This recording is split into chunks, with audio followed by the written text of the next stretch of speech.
বাংলা করব।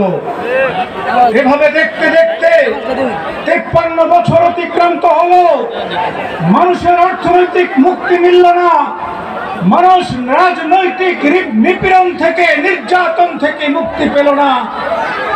মানুষ এবার দেখতে চাই একটি শান্তি, নিরাপত্তা, সমৃদ্ধ বাংলাদেশ। মানুষ আর কথাই ভুলতে চায় না।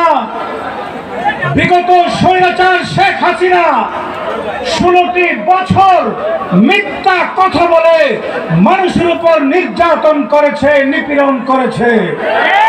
দীর্ঘ আন্দোলন সংগ্রামের মধ্য দিয়ে আমরা আজ মুক্ত হয়েছি। এই মুক্তকে কথার মুক্তিতে আমরা রূপান্তর করতে চাই না। আমরা একটি অর্থবহ মুক্তি চাই, আমরা একটি অর্থবহ স্বাধীনতা চাই। অর্থবহ স্বাধীনতার মুক্তি পেতে হলে আল্লাহর জমিনে আল্লাহর খেলাফত কায়েম করতে হবে, আল্লাহর দেওয়া শরিয়া কায়েম করতে হবে। আজকে বাংলাদেশ খেলাফত মজলিস গোটা বাংলাদেশের মানুষের কাছে একটাই আহ্বান করছে, তন্ত্র মন্ত্রের দিন শেষ, খেলাফতের বাংলাদেশ। এই খেলাফতের বাংলাদেশ কায়েম করতে আল্লামা মামুনুল হকের হাতকে কারা কারা শক্তিশালী করতে চান?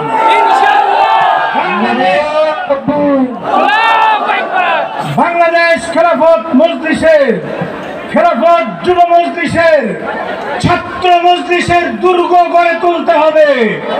প্রতিটি পাড়ায় মহল্লায় সংগঠনের দুর্গ করতে হবে।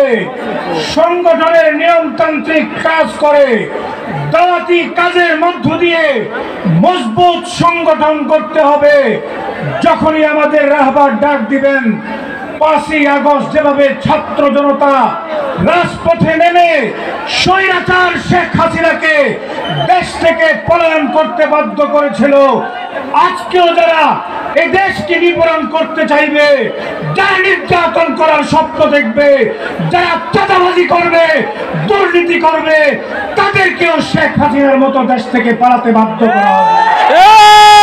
এই জন্য আপনারা প্রস্তুত আছেন তো? যখন ডাক দিবেন আল্লামা মামুনুল হক, কাফনের কাপড় বেঁধে রাজপথে নামতে হবে। আল্লাহ আমাদেরকে তৌফিক দান করুন।